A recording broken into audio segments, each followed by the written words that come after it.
नमस्कार. या नोडच्या माध्यमातून पुन्हा आपण सर्वांचं स्वागत करतो. तर पहा सध्या पवित्र पोर्टल शिक्षक भरती संदर्भामध्ये प्रेफरन्स पास जनरेट करण्याची सुविधा किंवा जाहिराती या प्रसिद्ध झालेल्या आहेत. आणि मग आपल्याला पसंतीक्रम देत असताना विषयानुसार जर समजा कोणते प्रेफरन्स जनरेट व्हायचे आहेत हे जर आपल्याला माहिती नसेल तर मग थोडीशी फार अडचण येते किंवा आपण गोंधळतो. त्याच्यामुळे जर तुमचा समजा समाजशास्त्र विषय तुम्हाला यायचा असेल तर त्याच्यासाठी तुम्हाला कोणत्या विषयातून पदवी असणं गरजेचं आहे. तुम्हाला जर गणित विज्ञान या विषयासाठी पसंतीक्रम यावं वाटत असेल याच्यासाठी कोणता विषय असणं गरजेचं आहे पदवीसाठी. तर हे आपण प्रत्येक विषयानुसार छोटे छोटे व्हिडिओ बनवून तर त्याची एक पाच सिरीज आपण टाकतोय. म्हणजे तुम्ही फक्त तुमचा प्रॉपर विषय तुम्ही त्या विषयामध्ये पात्र आहात किंवा नाही हे फक्त बघायचं, बाकीचं तुम्हाला बघायची आवश्यकता नाही. आपण छोटे छोटे पार्ट करणार प्रत्येक विषयानुसार या ठिकाणी तो व्हिडिओ येईल. त्यामुळे या व्हिडिओपासून तर पुढचे जे काही सगळे व्हिडिओ असतील तुमचे विषय बघा आणि त्याच्यानुसार बघत राहा. जे तुमच्याशी संबंधित नसेल ते बघायची गरज नाही. आता पहिली ते पाचवीसाठी जी काही पात्रता असते ते सगळ्यांना माहिती. तर आपण फक्त विषयानुसार बघणार आहे की विषयानुसार या ठिकाणी तुम्हाला नेमकं 6वी ते 8वी साठी सगळ्यात आधी आपण म्हणजे 6वी ते 12वी साठी आपण जो काय आपला सगळ्यात महत्त्वाचा विषय असतो तो म्हणजे गणित विज्ञान. गणित कोणाला येणार, विज्ञान कोणाला येणार आणि गणित विज्ञान हा कोणाला येईल. त्याच्यासाठी तुमची जी काही बीएससी आहे तर ही कशातून असणं गरजेचं आहे. म्हणजे लक्षात घ्या, तुम्हाला जे प्रेफरन्स जनरेट होतात ना तर ते तुमच्या पदवीच्या विषयानुसार होतात. तर तुमची बीएडची कोणती मेथड आहे हे त्या ठिकाणी महत्वाचं नसतं. कारण बरेच जण मला फोनवर सांगतात किंवा मेसेज करून सांगतात की सर माझी बीएडला ही मेथड होती. तर बीएडची मेथड तुम्ही विसरून जायचं. ठीक आहे, बीएडची मेथड विसरून जायचं. तर तुमचा पदवीचा कोणता विषय, बीएससीचा असेल, बीएचा असेल किंवा बीकॉमचा असेल, कोणता विषय आहे तर त्याच्यानुसार तुम्हाला प्रेफरन्स येणार आहेत किंवा नाही हे फक्त समजून घ्या. आता फक्त आपण गणित विज्ञान आणि गणित विज्ञान याबद्दल बोलतोय. बाकीच्या विषयांसाठी या ठिकाणी तुम्ही हा व्हिडिओ बघू नका. तर बघा, हे 6वी ते 8वी साठी असंच आपण या ठिकाणी अगदी 12वी पर्यंत बघतोय. तर आता लक्षात घ्या, ही जी काही पात्रता मी सांगतोय तर ती 7/2/19चा शासन निर्णय आहे. त्यानंतर 25/2/19चं शुद्धीपत्रक असेल, 16/5/19चं शुद्धीपत्रक असेल किंवा 12/6/19चं शुद्धीपत्रक असेल. याच्यामध्ये जे काही पण नमूद आहे तर त्याच्या अनुसार सांगतोय. म्हणजे जी आर मध्ये जे नमूद आहे, जे शास्त्राला अपेक्षित आहे याच्यानुसार सांगतोय. त्यामुळे या ठिकाणी लक्षात घ्या. आता बघा, गणित विषय हा कोणाला येणार पहा. कारण प्रत्येक काही संस्था असतील, काही जिल्हा परिषदा असतील त्याच्यामध्ये फक्त एक सेपरेट गणित विषय असतो. मग या गणित विषय फक्त सेपरेट गणित विषयाचे प्राधान्यक्रम कोणाला येतील. जर या ठिकाणी तुमचा बघा जे पदवी विषय आहे, पदवीमध्ये जर तुमचं गणित असेल, पदवी म्हणजे तुमचं मॅथमॅटिक्स असेल, स्पेशल विषय लक्षात घ्या, गौण विषय नाही. जर तुमचं संख्याशास्त्र म्हणजे यापैकी एक गणित असेल किंवा संख्याशास्त्र असेल किंवा तुमचा इलेक्ट्रॉनिक्स विषय असेल किंवा तुमचा कॉम्प्युटर सायन्स असेल किंवा तुमचं माहिती तंत्रज्ञान असेल म्हणजे आयटी विषय असेल, यापैकी कोणताही एक विषय तुमचा असला पाहिजे. आणि कोणता पाहिजे, काय पाहिजे बघा, पदवी. या विषयातील पदवी म्हणजे हा पदवीवर तुमचा मुख्य विषय पाहिजे. तर या विषयातून तुमची पदवी तुम्ही मिळवलेली असायला पाहिजे. तर परीक्षा ही अंतिम वर्षात संबंधित विषयाचं किमान 50% गुणासह उत्तीर्ण म्हणजे तुम्ही पदवी हा तुमचा विषय महत्वाचा असायला पाहिजे आणि तुम्हाला 50% गुण हे याच्यामध्ये असणं गरजेचं आहे. अंतिम म्हणजे या विषयाचं यापैकी कोणताही एक विषय, हा एक विषय असेल, कोणताही एक विषय असेल तर तुम्हाला गणित या विषयाचे प्राधान्यक्रम जनरेट होतील. तुम्ही ते प्राधान्यक्रम देऊ शकता. आता पुढे म्हटलंय, हे जर नसेल तर तुमचं काय असावं की एनसीटीच्या 2002च्या तरतुदीनुसार किमान 45% गुणांसह पदवी परीक्षा उत्तीर्ण. आता जे 50% 45% दिलेत ना हे ओपन साठी आहे, बरोबर. तर त्यापैकी तुमचे कमी मार्क म्हणजे कॅटेगरीसाठी यापैकी कमी मार्क आहेत, 5% सवलत आहे. परीक्षा उत्तीर्ण आणि शिक्षणशास्त्र विषयातील 1 वर्षाची पदवी म्हणजे बीएड, तर त्याला कोणतंही नाव म्हणजे बीएड असणं गरजेचं आहे. आणि बघा, हे जर नसेल किंवा या ठिकाणी 50% गुणांसह एचएससी परीक्षा उत्तीर्ण आणि संबंधित विषयातील 4 वर्षांचे प्राथमिक शिक्षण पदवी परीक्षा म्हणजे तुमचं बीएलएड असेल म्हणजे तो जो इंटिग्रेटेड कोर्स असतो 12वी नंतर 4 वर्षांचा बीएड किंवा बीएससी बीएड म्हणतो, तर तो तुमचा जर असेल बीएससी बीएड असेल तर तुम्ही या गणित विषयाला पात्र आहे. तर गणित विषयाचे प्राधान्यक्रम तर यांना येतील, यांना येतील, यांना येतील. तुमच्या ठिकाणी ठरवायचं तुमचं कोणतं आहे त्याप्रमाणे तुम्हाला गणित विषयाचे सेपरेट प्राधान्यक्रम येतील. तर या जर गणित विषय फक्त सेपरेट असेल त्या ठिकाणी जागा, याच्या व्यतिरिक्त जर तुमचं दुसरं क्वालिफिकेशन असेल तर तुम्हाला जनरेट नाही होणार. नंतर बघा, हा जर तुमचा गणित, नंतर बघा विज्ञान विषय प्राधान्यक्रम कोणाला येतील, फक्त विज्ञानाच्या पण जागा असं 6वी ते 8वी असेल तर त्याला फक्त विज्ञान विषयासाठी. जर तुमचं भौतिकशास्त्र फिजिक्स मधून असेल किंवा रसायनशास्त्र, पर्यावरणशास्त्र, वनस्पतीशास्त्र, सूक्ष्मजीवशास्त्र म्हणजे मायक्रोबायोलॉजी असेल किंवा जैव तंत्रज्ञान असेल, जीव रसायनशास्त्र म्हणजे बायोटेक्नॉलॉजी, बायोकेमिस्ट्री आणि कृषीशास्त्र विषयातील पदवी, कृषीशास्त्र विषयातील पदवी असेल तर परीक्षा ही तुम्ही अंतिम वर्षात संबंधित तुमचा शेवटच्या वर्षाला हा म्हणजे पहिल्या वर्षापासून शेवटच्या वर्षापर्यंत हा विषय तुमचा असावा आणि किमान 50% गुण. हे ओपन साठी 50%, कॅटेगरीला याच्यामध्ये सवलत. नंतर बाकीचं किंवा म्हटलंय 2002च्या तरतुदीनुसार 45% गुणांसह पदवी परीक्षा उत्तीर्ण आणि तुमचं बीएड असावं संबंधित विषयात, 1 वर्षाची बीएड तुमचं असावं. किंवा या ठिकाणी तुमचं बीएससी बीएड असेल 4 वर्षांचं. बघा 4 वर्षांचं ज्यांचं इंटिग्रेटेड आहे, ज्यांचं बीएससी बीएड इंटिग्रेटेड आहे ते गणितला पण सेपरेटला पात्र आहेत आणि सगळ्यात महत्वाचं विज्ञानला पण पात्र आहे. याच्या व्यतिरिक्त तुमचा वेगळा विषय असेल तर तुम्हाला विज्ञान विषय प्राधान्यक्रम येणार नाही. नंतर आता गणित आणि विज्ञान हा कॉमन विषय पहा, म्हणजे गणितला पण आणि विज्ञानला पण बघा हा कॉमन विषय असतो. म्हणजे पहिला आपण गणित बघितलं सेपरेट, नंतर विज्ञान सेपरेट बघितला, त्याचे आपण विषय बघितले.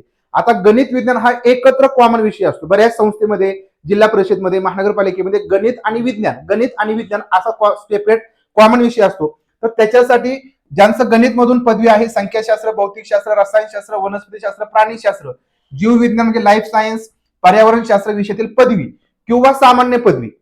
म्हणजे सामान्य पदवी म्हणजे काय, ज्याच्यामध्ये तुमचे सगळेच विषय असेल, कुठलाही एक स्पेशल विषय नसतो, तर याला आपण जनरल डिग्री म्हणतो. मग जनरल डिग्री तुमची तर बीएससी असावी पहा. जनरल डिग्री कोणती, बीएससी असावी, जनरल बीएससी असावी. तर संबंधित अंतिम वर्षात संबंधित विषयाचं किमान 50% गुण. जनरल जर तुमची डिग्री असेल तरीही त्याच्यामध्ये यापैकी कुठला तरी एखादा विषय असायला पाहिजे किंवा 2 विषय असतील तर तुम्ही गणित विज्ञानासाठी पात्र आहात. लक्षात घ्या, जनरल डिग्री वाले गणितल्या किंवा विज्ञानाला पात्र नाहीत. जनरल वाले गणित किंवा विज्ञानाला पात्र नाही, ते समजून घ्या. जनरल डिग्री जे आहे ते गणित म्हणजे स्पेशल गणितसाठी पात्र नाहीत किंवा स्पेशल विज्ञानासाठी पात्र नाहीत, तर ते गणित विज्ञानासाठी पात्र आहेत. पर्यावरण शास्त्र आहे बघा, हा जो लाईफ सायन्स म्हणजे लाईफ सायन्स आहे, लाईफ सायन्स या ठिकाणी तुम्हाला विज्ञानमध्ये पण येत नाही. लाईफ सायन्स विज्ञानामध्ये पण येत नाही, म्हणजे विज्ञान स्पेशल विज्ञान तुम्हाला ज्यांचं लाईफ सायन्स आहे त्यांना येणार नाही. तर हा जो कॉमन विषय आहे तर तोच येणार आहे. बाकी या ठिकाणी पाठीमागच्या सारखीच तुमची 50% गुणांसह पदवी किंवा ठिकाणी तुम्हाला बीएड असेल आणि सगळ्यात महत्त्वाचं ज्यांचं बीएससी बीएड आहे 4 वर्षांचं किंवा इंटिग्रेटेड कोर्स आहे त्यांना गणित विज्ञानच्या पण जागा येते. म्हणजे लक्षात घ्या, ज्यांचं बीएससी बीएड आहे, इंटिग्रेट म्हटलं पहा, ठीक आहे. बीएससी बीएड म्हटलं की तुम्ही म्हणताल की आम्ही पदवीनंतर बीएड केलं का, म्हणजे आम्ही बीएससी बीएड झालो का, तर नाही. तर तुमचा हा मेन पदवीचा विषय महत्वाचा. ज्यांचं बीएससी बीएड असतं म्हणजे 4 वर्षांचा इंटिग्रेट, 12वी नंतर 4 वर्षांचा इंटिग्रेट कोर्स आहे, तर त्यांच्यासाठी गणित विज्ञानच्या जागा येणार. तर अशा प्रकारे 6वी ते 8वी साठी गणित विज्ञानासाठीचे हे पसंतीक्रम तुमच्या पदवीच्या विषयानुसार आणि ज्यांचं बीएससी बीएड इंटिग्रेट आहे त्यांना सगळ्यांना या ठिकाणी जनरेट होणार. हे झालं पहा विज्ञान विषयाचं, गणित विज्ञानासाठीचं. हे आपलं 6वी ते 8वी साठी पाहिलं. त्यानंतर आपल्याला 9वी ते 10वी साठी बघायचंय पहा, कारण आपण एक एक विषय या ठिकाणी घेतोय. बघा गणित विज्ञान 9वी ते 10वी साठी कोणाला या ठिकाणी येणार पहा. 9वी ते 10वी साठी कोण कोण पात्र ते समजून घ्या. तुमचं गणित असावं, संख्याशास्त्र, इलेक्ट्रॉनिक्स, कॉम्प्युटर सायन्स आणि माहिती तंत्रज्ञान असावं 50% आणि 4 वर्षांची तुमची बीएससी बीएड पहा. इंटिग्रेट ज्यांचं आहे तर त्यांच्यासाठी या ठिकाणी हा तुमचा गणित विषय येईल 9वी ते 10वी साठी. विज्ञान विषय भौतिकशास्त्र, वनस्पतीशास्त्र, प्राणीशास्त्र, रसायनशास्त्र, जीव विज्ञान, पर्यावरणशास्त्र, सूक्ष्मजीवशास्त्र, जैव तंत्रज्ञान, जीव रसायनशास्त्र आणि कृषीशास्त्र. तर हे तुमचे विषय असेल. किंवा इथं आता सामान्य पदवी म्हटलं किंवा सामान्य पदवी, तर त्यांना विज्ञान हा विषय 9वी ते 10वीला येणार पहा. 9वी 10वीला हा सामान्य पदवीचा विषय तुम्हाला सामान्य पदवी असेल, म्हणजे तुमची जनरल बीएससी असेल तरी विज्ञान विषय तुम्हाला येणार आहे. तर बाकी मग जे काय आपण बघितलं मागं तर तेच प्रमाणे आहे. तुमचं बीएससी किंवा समकक्ष असेल तर 50% गुण. आता याच्यामध्ये पण या ठिकाणी पण सवलत असते. त्यानंतर बघा आता हे विषय गणित आणि विज्ञान बघा, तुमच्या 9वी 10वीला गणित वेगळा असतो आणि विज्ञान वेगळा असतो, त्यामुळे गणित विज्ञान कॉमन विषय नाही. ते 9वी 10वी साठी झालं. त्यानंतर बघा ज्यांचा गणित विज्ञान कॉमन आहे, गणित विज्ञान कॉमन ज्या ठिकाणी जागा असतील तर याच्यासाठी तुमचं गणित असावं, संख्याशास्त्र, भौतिकशास्त्र, रसायनशास्त्र, वनस्पतीशास्त्र, प्राणीशास्त्र, जीव विज्ञान आणि पर्यावरण शास्त्र किंवा सामान्य पदवी पहा, किंवा तुमची सामान्य पदवी असावी. तर या ठिकाणी मग हा रूल आहे. आणि तुमचं बीएड असावं. बाकी ज्यांचं बीएससी बीएड आहे, बीएससी एड आहे, बीएससी एड लक्षात घ्या, हे इंटिग्रेट बीएससी एड असतं, तर यांच्यासाठी हे 9वी 10वीला पण विषय येणार आहेत पहा. तर अशा प्रकारे हे गणित आणि विज्ञान हा कॉमन विषय 9वी ते 10वीचा आपण या ठिकाणी पाहिलेला आहे पहा. त्यानंतर पुढे आपला जो काय 11वी ते 12वी साठी क्रायटेरिया तो बघायचा आहे. या ठिकाणी हे तुमच्या ठिकाणी 11वी ते 12वी. हा पहा गणित विषय 11वी ते 12वीला कोण काय पात्र आहे पहा. गणित म्हणजे मॅथमॅटिक्स साठी जर तुमचं पुढे आता तुमची एमएससी पाहिजे, तुमची पदव्युत्तर पदवी एमएससी पाहिजे. गणित संख्याशास्त्र विषयातील फक्त बघा, गणित आणि संख्याशास्त्र म्हणजे स्टॅटिस्टिक्स आणि सगळ्यात मॅथ ज्यांचं त्यातून एमएससी आहे तर तेच या ठिकाणी 11वी ते 12वी साठी गणित या विषयाला पात्र आहेत. लक्षात घ्या, बाकीचे विषय जे आपण मागे बघितले ते येथून वगळलेले आहेत. आणि नंतर बघा किंवा गणित किंवा संख्याशास्त्र विषयातील पदव्युत्तर पदवी 50% गुणांसह किंवा समकक्ष क्रेडिट सीजीपीए सह उत्तीर्ण किंवा एनसीटी मान्यताप्राप्त संस्थेतून 4 वर्षांची इंटिग्रेट आहे बीए एड किंवा बीएससी एड म्हणजे बीएससी एड हे या ठिकाणी पात्र आहे. म्हणजे बघा बीएससी ज्यांनी 4 वर्षाचं इंटिग्रेट केलं ना, अगदी 6वी पासून ते 12वी पर्यंत पात्र आहेत. हा झाला गणित विषय. त्यानंतर पुढं हा भौतिकशास्त्र बघा, स्पेशल जो फिजिक्स विषय, त्याच्यासाठी तुमचा फिजिक्स असावा, इलेक्ट्रॉनिक्स असावा, अप्लाइड फिजिक्स असावा किंवा न्यूक्लिअर फिजिक्स असावा. ज्यांना फक्त 11वी ते 12वी फिजिक्स विषय असतो भौतिकशास्त्र, फिजिक्स तुमचं असावं, म्हणजे तुमचं पदव्युत्तर पदवी म्हणजे एमएससी. इलेक्ट्रॉनिक्स मधून असावी, अप्लाइड फिजिक्स किंवा न्यूक्लिअर फिजिक्स यापैकी एकातून असायला पाहिजे. बाकी तुमचे 50% गुण आणि सीजीपीए सह उत्तीर्ण असावा, टक्केवारी किंवा सीजीपीए. आणि बाकी किंवा फिजिक्स किंवा इलेक्ट्रॉनिक्स किंवा अप्लाइड फिजिक्स किंवा न्यूक्लिअर फिजिक्स या विषयातून पदव्युत्तर पदवी परीक्षा उत्तीर्ण 50% गुण असं सीजीपीए. आणि एनसीटी मान्यताप्राप्त संस्थेतून 4 वर्षांचा बीएससी एड, म्हणजे ज्यांनी बीएससी एड केले ते याच्यासाठी पात्र आहेत. त्यांना वेगळा विषय म्हणजे तुमचा पदव्युत्तर पदवीसाठी हा म्हणजे तुमचं एमएससी करणं गरजेचं आहे. बघा, तुमचं बीएससी एड आहे, परंतु तुमची एमएससी असायला पाहिजे. लक्षात घ्या, एमएससी तुमची या विषयातून असावी. नंतर रसायनशास्त्र बघा, रसायनशास्त्र विषयासाठी 11वी 12वी. केमिस्ट्री तुमचं ऑर्गॅनिक, इनऑर्गॅनिक, फिजिकल आणि बायोकेमिस्ट्री किंवा अॅनालिटिकल केमिस्ट्री यातून तुमची एमएससी असणं गरजेचं आहे. किंवा या ठिकाणी तुमची या विषयाचं पास पाहिजे किंवा तुमची 4 वर्षांची बीएससी किंवा समकक्ष परीक्षा उत्तीर्ण असणं गरजेचं आहे.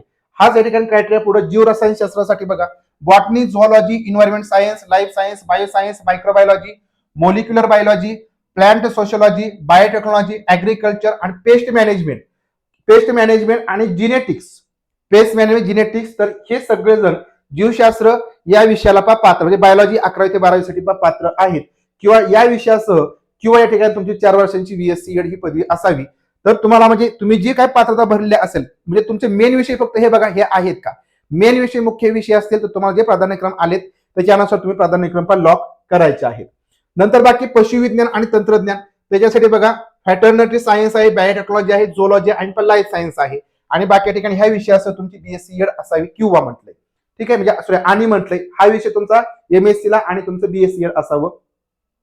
नंतर कृषी विज्ञान आणि तंत्रज्ञान याच्यासाठी agriculture science, biotechnology, botany, life science आणि मायक्रोबायोलॉजी या विषयातून या ठिकाणी तुमची पदव्युत्तर पदवी असावी किंवा तुमचं बीएससी एड असावं. तरी या ठिकाणी तुम्ही कृषी विज्ञान आणि तंत्रज्ञानासाठी पात्र आहात. अन्नशास्त्र आणि तंत्रज्ञान याच्यासाठी म्हणजे फूड सायन्स अँड टेक्नॉलॉजी, तुमचं फूड सायन्स किंवा फूड प्रोसेसिंग किंवा फूड टेक्नॉलॉजी या विषयातून तुमची म्हणजे एमएससी असणं गरजेचं आहे किंवा तुमची बीएससी एड असेल. आता सगळंच वाचत नाही बसत, कारण हे तुम्हाला समजलेलं आहे की काय तुमचं त्याच्यासोबत असणं गरजेचं आहे. बाकी मेन विषय फक्त बघा तुमचे पदव्युत्तर पदवीचे, तर ते याच्याशी जोडले की तुम्हाला याचे पण पसंतीक्रम देता येतील. बाकी गृह व्यवस्थापन आहे पहा, गृहविज्ञान, होम सायन्स किंवा होम इकॉनॉमिक्स, तर हेच याच्यासाठी पात्र असतील. आणि तुमचं बाकी आणि हे जे माहिती तंत्रज्ञान आहे तुमचं कॉम्प्युटर सायन्स, माहिती तंत्र म्हणजे आयटी विषयासाठी computer science, computer application, information technology किंवा कॉम्प्युटर मॅनेजमेंट यातून तुमची पदव्युत्तर पदवी तुमची एमएससी असायला पाहिजे. 50% किंवा समकक्ष तुमचे क्रेडिट सीजीपीए असेल तरी चालेल. तर तुम्हाला माहिती तंत्र होम मॅनेजमेंटसाठी तुम्ही पसंतीक्रम देऊ शकता.